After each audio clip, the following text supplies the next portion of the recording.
सारे के सारे साथियों को नमस्कार। फिर से स्वागत है आपका ऑनलाइन क्लासेज के अंदर। लास्ट क्लास के अंदर टॉपिक मैंने आपको पढ़ा दिया था, बीटी क्या होता है, सीटी क्या होता है, किस पर ये डिपेंड करते हैं, कौन से ब्लीडिंग डिसऑर्डर होते हैं, कौन से क्लॉटिंग डिसऑर्डर होते हैं। ब्लीडिंग डिसऑर्डर जिसका नाम अपन ने लिया था परप्यूरा, ए से लेकर जेड तक मैंने आपको बता दिया, शायद टोटली समझ में आ गया। Definition, aetiology, types, clinical manifestation और मैनेजमेंट में आपको बता दिया था प्लेटलेट देते हैं जो दो तरह की होती हैं, आरडीपी और एसडीपी। अब अपन को टॉपिक पढ़ना है हीमोफीलिया, जो कि एक क्लॉटिंग डिसऑर्डर होता है। परंतु हीमोफीलिया में इनहेरिटेंस के क्वेश्चनों को अपन को सॉल्व करना है।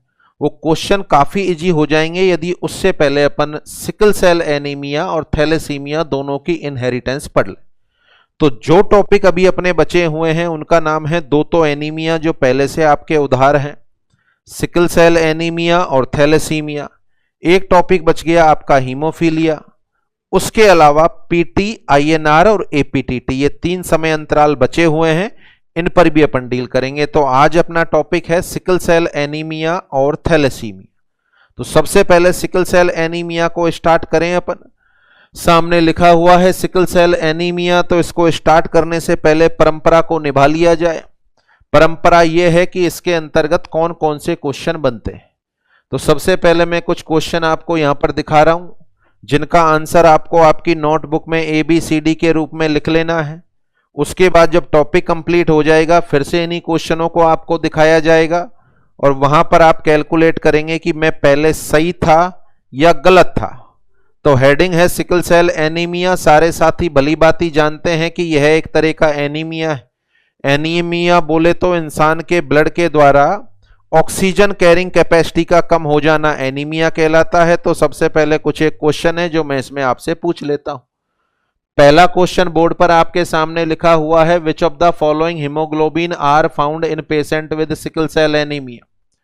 सिकल सेल एनीमिया वाले मरीज में कौन सा हीमोग्लोबिन पाया जाएगा। ऑप्शन सामने है, haemoglobin A, S, C, F. कौन सा आंसर है आपका अपनी नोटबुक में लिख लें आप। अगले क्वेश्चन पर बढ़ते हैं। Which of the following haemoglobin have maximum oxygen affinity. Which of the following hemoglobin have maximum oxygen affinity? Option है haemoglobin A, haemoglobin S, haemoglobin C और हीमोग्लोबिन एफ।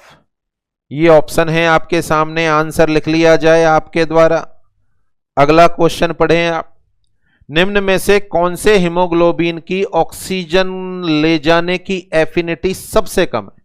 इससे पहले वाला था मैक्सिमम किसकी है, which of the following haemoglobin है minimum oxygen affinity.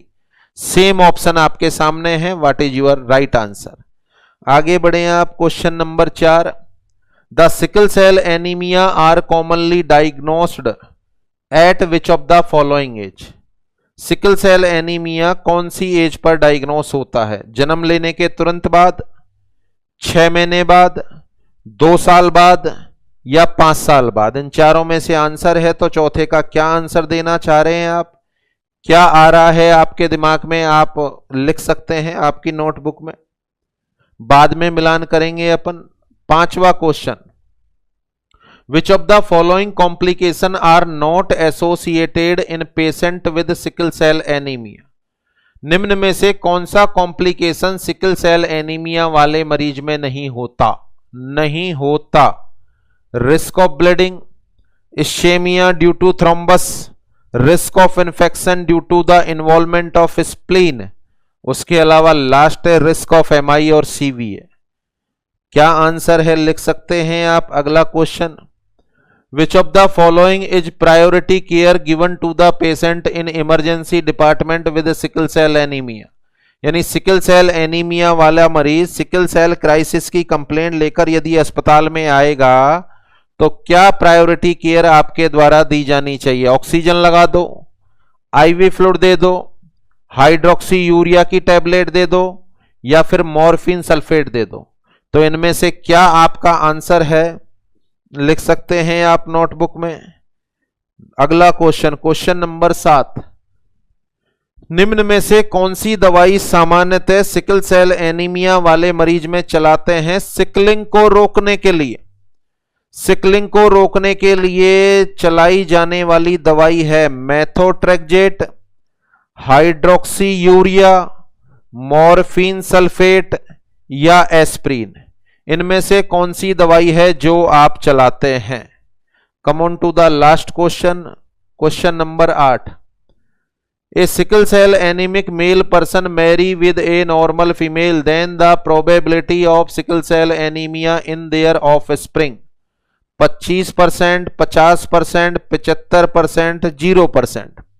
यदि एक सिकल सेल एनीमिया वाले इंसान की शादी नॉर्मल फीमेल से होती है तो उनसे होने वाले बच्चों में सिकल सेल एनीमिया होने की संभावना कितने प्रतिशत होगी? 0, 25, 50, 75। इनमें से कौन सा आपका आंसर है ये आप नोटबुक में नोट करें। यहां पर जो आंसर देना है टॉपिक पढ़ने के बाद फिर से मैं इन क्वेश्चनों को पूछूंगा और ऑटोमेटिकली आपके द्वारा एनालिसिस हो जाएगा कि पहले आप सही थे या फिर गलत थे। Now let's start the topic. Topic का नाम है सिकल सेल एनीमिया। सबसे पहले क्या होता है सिकल सेल एनीमिया, इसके बारे में जानकारी अपन को लेनी। कैसे डेवलप हुआ होगा सिकल सेल एनीमिया, इसके बारे में जानकारी अपन को लेनी। तो सबसे पहले इसका बेसिक कंसेप्ट समझें आप। बेसिक कंसेप्ट समझने के बाद सिस्टमैटिक तरीके से मैं परिभाषा से लेकर मैनेजमेंट तक के एस्पेक्टों को आपको बताऊंगा। तो किस तरीके से सिकल सेल एनीमिया डेवलप हुआ होगा किसी इंसान के अंदर। देखिए सिकल सेल एनीमिया मान के चलो इन पहले वाले भैया में डेवलप हुआ। ये वो भैया हैं जिनकी सारी बीमारियों में अपन एक्सपेरिमेंट करते हैं। तो इन पर्टिकुलर भाई साहब में सिकल सेल एनीमिया डेवलप हुआ होगा हजारों साल पहले। कैसे डेवलप हुआ होगा उस पर भी डील करेंगे। सबसे पहले 1 मिनट के लिए ये मानो कि ये नॉर्मल इंसान है और इस नॉर्मल इंसान के बोन मैरो में, इस नॉर्मल इंसान के बोन मैरो के अंदर, नॉर्मल इंसान के बोन मैरो, ये अपन ने बना दिया बोन मैरो। बोन मैरो के अंदर आरबीसी का निर्माण होता है या बोले तो ब्लड सेल का निर्माण होता है। यहां पर ब्लड सेल का निर्माण होता है, आरबीसी का निर्माण, डब्ल्यूबीसी का निर्माण और प्लेटलेट का निर्माण। अच्छा, ब्लड सेल का निर्माण इस तरीके से होता है। ये आरबीसी का निर्माण हो गया जिसका साइज 7.2 माइक्रोन है और इसके अंदर टोटली हीमोग्लोबिन भरा हुआ है। इसका साइज 7.2 माइक्रोन है, इसके अंदर टोटली हीमोग्लोबिन भरा हुआ है। इस हीमोग्लोबिन को यदि मैं बाहर निकालकर इसकी स्ट्रक्चर को देखूं तो यह 2 कंपोनेंट से मिलकर बना हुआ है। यह 2 कंपोनेंट से मिलकर बना हुआ है। कौन कौन से कंपोनेंट से मिलकर बना हुआ है हीमोग्लोबिन नॉर्मली सेल में? एक तो हीम से मिलकर बना हुआ है और दूसरा ग्लोबिन से मिलकर बना हुआ है। एक तो हीम से मिलकर बना हुआ है, दूसरा ग्लोबिन से मिलकर बना हुआ है। ग्लोबिन की इसमें 4 चेन है, 2 तो हैं अल्फा और 2 हैं बीटा। ग्लोबिन की इसमें 4 चेन होती हैं, 2 तो हैं अल्फा और 2 हैं बीटा। इनसे मिलकर हीमोग्लोबिन बना हुआ है। हीमोग्लोबिन आरबीसी में आता है, आरबीसी बाइकॉनकेव शेप की बन जाती है। तो हीमोग्लोबिन भी साइज और शेप पर थोड़ा बहुत असर डालता होगा। अब यहां पर अपन बात करें हुआ क्या इस पहले इंसान में। देखो ये तो हीम हो गया और ये नीचे वाला हिस्सा है प्रोटीन। ऊपर वाला हिस्सा तो एक पिगमेंट है और नीचे वाला हिस्सा है प्रोटीन। शायद आप सारे साथियों को ज्ञान होगा, एक टॉपिक पढ़ाया था मैंने प्रोटीन का निर्माण। सभी को पता होगा प्रोटीन का निर्माण। प्रोटीन का निर्माण सेल के द्वारा होता है। प्रोटीन का निर्माण सेल के द्वारा होता है। सेल में होता है न्यूक्लियस, न्यूक्लियस में होता है डीएनए। वो डीएनए आरएनए में कन्वर्ट होता है जिसको एमआरएनए बोलते हैं। अपन मैसेज लेकर आता है। मैसेज लाने के बाद वह साइटोप्लाज्म में रफ एंडोप्लाज्मिक रेटिकुलम को मैसेज पढ़ाता है, तब जाकर प्रोटीन का निर्माण होता है। तो इस पर्टिकुलर पहले इंसान में, ये तो नॉर्मल की बात हो गई, ये सारी की सारी जो चर्चा अपन ने की है ये तो सारी की सारी नॉर्मल की बात है। अब अपन यहां पर एबनॉर्मल की बात कर लेते हैं कि एबनॉर्मलिटी कैसे डेवलप हुई होगी। इस पहले पर्टिकुलर इंसान के अंदर जो इसकी सेल हैं, इसके शरीर के अंदर जितनी भी सेल हैं, वो सेल कैसे न कैसे सिग्नल भेज के बोन मैरो को इस प्रोटीन का निर्माण कराती होंगी, बोले तो ग्लोबिन का निर्माण कराती हो। ये इसके शरीर में जितनी भी सेल हैं उनमें जो डीएनए है वो डीएनए सिग्नल ले जाता होगा, सिग्नल ले जाने के बाद प्रोटीन का निर्माण होता है। कौन सी प्रोटीन का निर्माण होता है? ग्लोबिन प्रोटीन का। कौन सी प्रोटीन का निर्माण होता है? ग्लोबिन प्रोटीन का।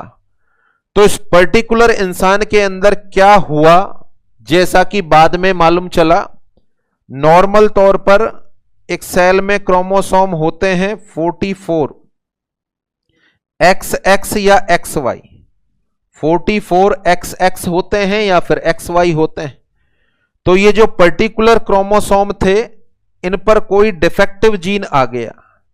ये जो पर्टिकुलर क्रोमोसोम थे इन पर 2 डिफेक्टिव जीन आ गए और ये जीन इस तरीके से आए कि इन्होंने, जब ये प्रोटीन का निर्माण होना था ग्लोबिन का, नॉर्मल अवस्था में ग्लोबिन प्रोटीन में 6 नंबर पर ग्लूटेमिक एसिड आता है।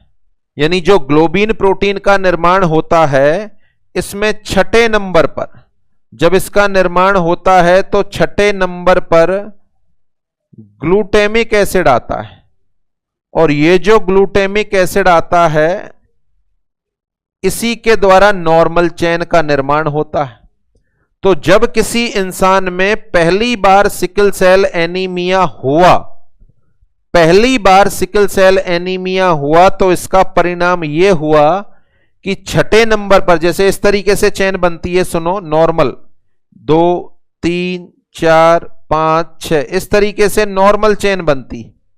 ये नॉर्मल चेन का निर्माण होता है। ये नॉर्मल बीटा चेन का निर्माण हो गया। एक बीटा चेन का निर्माण हुआ, सेम दूसरी बीटा चेन का निर्माण हो गया, फिर 2 अल्फा चेन का निर्माण हो गया, ये 2 बीटा 2 अल्फा का निर्माण हो गया, फिर इनके साथ हीम जुड़ गया, ये हीमोग्लोबिन बन गया। बीटा चेन बनी, फिर दूसरी बीटा चेन बनी, नीचे ये अल्फा चेन बन गई, ये हीम यहां पर जुड़ गया, हीमोग्लोबिन बन गया। हीमोग्लोबिन आरबीसी के अंदर चला गया और आरबीसी का साइज और शेप बाइकॉनकेव हो गया। परंतु जिन इंसान में सिकल सेल एनीमिया हुआ उनके इस 44वें क्रोमोसोम पर कोई डिफेक्टिव जीन आ गया। डिफेक्टिव जीन आने के बाद उसने परिवर्तन यह किया कि 6 नंबर पर जो ग्लूटेमिक एसिड आना था, 6 नंबर पर जो ग्लूटेमिक एसिड आना था उसका प्रतिस्थापन कर दिया और प्रतिस्थापन हो गया वैलिन से। 6 नंबर पर बीटा चेन में आने वाले 6 नंबर के एमाइनो एसिड का प्रतिस्थापन वैलिन से हो गया। अब बताओ, वैलिन से हो गया तो सीधा सा मतलब है यहां पर बीटा चेन डिफेक्टेड हो जाएगी। एक बीटा चेन डिफेक्टेड होगी तो दोनों बीटा चेन डिफेक्टेड होंगी, दोनों बीटा चेन डिफेक्टेड होंगी तो ग्लोबिन डिफेक्टेड होगा, और ग्लोबिन डिफेक्टेड होगा तो हीमोग्लोबिन डिफेक्टेड होगा, और जब हीमोग्लोबिन ही डिफेक्टेड हो जाएगा तो आरबीसी भी डिफेक्टेड हो जाएंगी। पढ़ा है अपन ने आरबीसी में मेनली क्या भरा हुआ होता है? आंसर है हीमोग्लोबिन भरा हुआ होता है। फिर से समझे क्या डिस्कस कर रहे हैं। ये एक नॉर्मल इंसान है, इसका बोन मैरो आरबीसी बना रहा है। कैसी बन रही हैं आरबीसी? बाइकॉनकेव बन रही हैं। क्या भरा हुआ है आरबीसी में? जी हीमोग्लोबिन भरा हुआ है। क्या होता है हीमोग्लोबिन में? हीम और ग्लोबिन दोनों होते हैं। अच्छा, ग्लोबिन प्रोटीन में पॉलीपेप्टाइड की कितनी चेन होती हैं? 4। 2 तो होती हैं अल्फा और 2 होती हैं बीटा। नॉर्मल इंसान में बीटा चेन में 6 नंबर पर कौन सा एमाइनो एसिड आता है? नॉर्मल इंसान में बीटा चेन में 6 नंबर पर कौन सा एमाइनो एसिड आता है? आंसर है ग्लूटेमिक एसिड आता है। परंतु सिकल सेल एनीमिया वाले इंसान में क्या हुआ? यह ग्लूटेमिक एसिड की जगह कौन सा एसिड आ गया? वैलिन आ गया। फिर से देखें आप, अपन नॉर्मली बात कर रहे हैं। एक नॉर्मल इंसान के अंदर क्या होगा? सबसे पहले बीटा चेन का निर्माण होता है। सबसे पहले बीटा चेन का निर्माण होता है। ये नॉर्मली बीटा चेन का निर्माण हुआ, ये एक बीटा चेन बन गई, ये एक बीटा चेन बन गई, एक बीटा चेन के साथ ये दूसरी बीटा चेन बन गई। आपको अच्छे से पता है 146 एमाइनो एसिड होते हैं इसमें। दो बीटा चेन बनने के बाद, दो बीटा चेन बनने के बाद ये अल्फा चेन का निर्माण हो गया। 141 एमाइनो एसिड होते हैं, ये अल्फा चेन का निर्माण हो गया। देखो ये तो है बीटा चेन और ये है अल्फा चेन। ये तो अल्फा चेन हो गई, ये बीटा चेन हो गई। अच्छा, दोनों का निर्माण होने के बाद एक और सबस्टेंस इनसे जुड़ गया, उसका नाम है हीम। एक और सबस्टेंस जुड़ गया, इसका नाम है हीम। बीटा चेन का निर्माण हुआ, प्रोटीन का निर्माण हो रहा है। बीटा चेन बनी, अल्फा चेन बनी, हीम बना। इन सबके बनने से क्या चीज का निर्माण हो गया? इन सबके बनने से ये हीमोग्लोबिन बन गया। इन सबके बनने से ये हीमोग्लोबिन बन गया। अच्छा, हीमोग्लोबिन बनने के बाद किसका निर्माण हो गया? आरबीसी का निर्माण हो गया। नॉर्मल निर्माण हुआ और आरबीसी में ये नॉर्मल हीमोग्लोबिन आ गया। जब हीमोग्लोबिन नॉर्मल था तो आरबीसी का निर्माण भी नॉर्मल हुआ, परंतु जिस पहले इंसान में सिकल सेल एनीमिया हुआ उस इंसान में 44 जो क्रोमोसोम थे जिनको अपन ऑटोसोम बोलते हैं, वहां पर डिफेक्टिव जीन आ गया। वहां पर डिफेक्टिव जीन आ गया। उस डिफेक्टिव जीन ने क्या किया? देखो, उस डिफेक्टिव जीन ने किया ये कि जो बीटा चेन का निर्माण हो रहा था, जो बीटा चेन का निर्माण हो रहा था वो एबनॉर्मल हो गया। जो बीटा चेन का निर्माण हो रहा था वो एबनॉर्मल हो गया। ये एबनॉर्मल इस वजह से हुआ कि यहां पर छठे नंबर पर वैलिन आ गया। ये एबनॉर्मल इस वजह से हुआ, छठे नंबर पर आना क्या चाहिए था? यहां पर ग्लूटामिक एसिड आ क्या गया? यहां पर वैलिन एमाइनो एसिड, और वैलिन एमाइनो एसिड आ गया तो इस तरीके से बीटा चेन बन गई। अच्छा, एक बीटा चेन इस तरीके से बनी तो कॉमन सेंस की बात है दूसरी बीटा चेन भी इस तरीके से बनेगी। एक बीटा चेन इस तरीके से बनी तो दूसरी बीटा चेन का निर्माण भी इस तरीके से होगा। जब दोनों बीटा चेन खराब हो गई तो यहां पर अल्फा चेन भी इसी तरीके से जुड़ेगी। अल्फा चेन भी इसी तरीके से जुड़ेगी। ये यहां पर अल्फा चेन जुड़ गई, पहली अल्फा चेन, ये दूसरी अल्फा चेन जुड़ गई। यहीं पर हीम जुड़ गया, यहीं पर क्या जुड़ गया? हीम जुड़ गया। अब आप खुद बताएं क्या इस पर्टिकुलर इंसान में, फिर से जाने देखो, ये तो है बीटा चेन, ये जुड़ी है अल्फा चेन, ये जुड़ा है यहां पर हीम। अल्टीमेटली अब ये जो मॉलिक्यूल बना है पूरा हीमोग्लोबिन का, ये पूरा का पूरा डिफेक्टेड हो गया। इस तरह का मॉलिक्यूल बना है, ये इस तरह का हीमोग्लोबिन का मॉलिक्यूल बना है। ये जो हीमोग्लोबिन इस तरह का बना है तो सीधा सा मतलब है आरबीसी भी इस तरह की ही बनेगी। आरबीसी भी इस तरह की ही बनेगी। इस आरबीसी में इसी तरह का हीमोग्लोबिन आया है। चूंकि हीमोग्लोबिन इसी तरह का है, हीमोग्लोबिन इसी तरह का है, इस वजह से आरबीसी इस तरह की बनी है।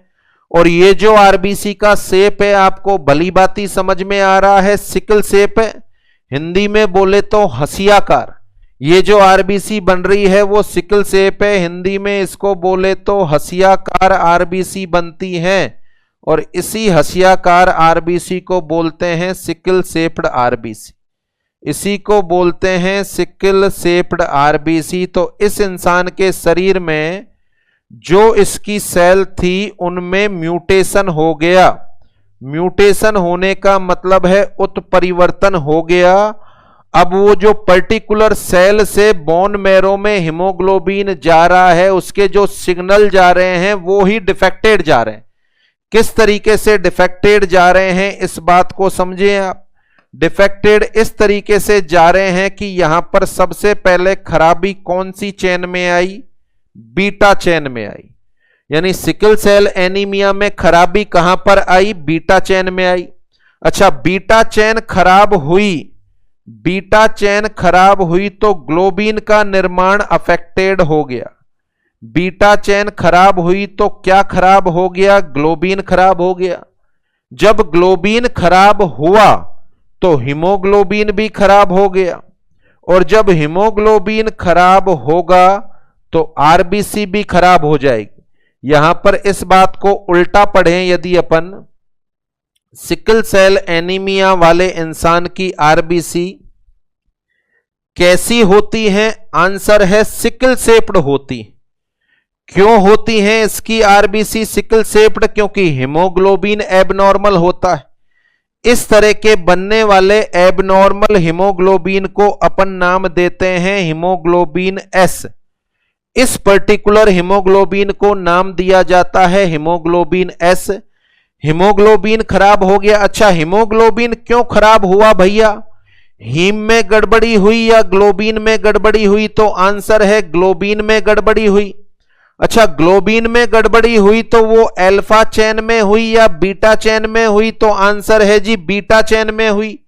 अच्छा, बीटा चेन में क्या गड़बड़ी हुई? ये गड़बड़ी हुई कि 6 नंबर पर जो ग्लूटामिक एसिड आना चाहिए नॉर्मल इंसान में बीटा चेन के बनने के दौरान, उस ग्लूटामिक एसिड की जगह आ जाता है वैलिन, उसका प्रतिस्थापन हो जाता है। इस वजह से ये सारी की सारी गड़बड़ होने लग जाती है और इंसान में जिंदगी भर सिकल शेप्ड आरबीसी का निर्माण होता है।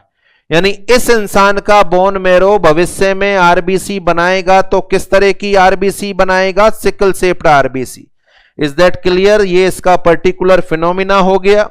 जिस इंसान में सिकल सेल एनीमिया हो रहा है उस इंसान में ये गड़बड़ी कहां से जनरेट हुई? उस इंसान में ये गड़बड़ी कहां से जनरेट हुई इसको भी समझें आप। देखो, नॉर्मल अवस्था के अंदर जीनोटाइप ये होता है 44XX होता है फीमेल का और 44XY होता है मेल का। 44XX होता है फीमेल का और 44XY होता है मेल का। यहां पर इस पर्टिकुलर जगह पर डिफेक्टिव जीन आ गए। कितने डिफेक्टिव जीन आ गए? 2। कितने डिफेक्टिव जीन आ गए? 2। यहां भी अपन बात करें 44 पर डिफेक्टिव जीन आ गए। कितने डिफेक्टिव जीन आ गए? 2। यहां अपन बात करें इन 44 मेल और फीमेल में जो क्रोमोसोम है इसको किस नाम से जानना चाहोगे आप? ऑटोसोम के नाम से। किस नाम से जानना चाहोगे आप? ऑटोसोम। ऑटोसोम के नाम से बोले तो ऑटोसोम पर डिफेक्टिव जीन आ जाता है। अच्छा, ये जो इंसान था जिसके 44 क्रोमोसोम पर डिफेक्टिव जीन आ गए, अब इस इंसान से जब अगली जनरेशन होगी, इंसान से जब अगली जनरेशन आएगी तो कॉमन सी बात है गैमेट का निर्माण होगा। गैमेट का निर्माण होगा। ये गैमेट का निर्माण जिनमें 23 क्रोमोसोम जा रहे हैं, एक में X जा रहा है, एक में Y जा रहा है। तो जब यहां 44 पर 2 डिफेक्टिव जीन लगे हुए हैं तो जब इनका अर्ध सूत्री विभाजन होगा तो एक एक जीन आएगा। एक एक जीन आएगा। अच्छा, एक एक जीन आने का परिणाम यह होगा यदि इनकी शादी नॉर्मल फीमेल से होती है, इनकी मैरिज नॉर्मल फीमेल से होती है तो नॉर्मल के अंदर ये जीनोटाइप होगा 22X और 22X। तो ऐसा देखा गया कि इनसे जब अगली संतान हुई तो अगली संतान के अंदर सिकल सेल एनीमिया अपीयर नहीं हुआ। अगली संतान हुई तो अगली संतान में सिकल सेल एनीमिया अपीयर नहीं हुआ। क्यों नहीं हुआ? देखो, ये तो मेल गैमेट हो गए, ये फीमेल गैमेट हो गए। बच्चे का जो जीनोटाइप बना वो क्या बना? 44XX और एक ही डिफेक्टिव जीन आया। यहां पर क्या बना? 44XY और एक ही डिफेक्टिव जीन आया। 44XY और एक ही डिफेक्टिव जीन आया।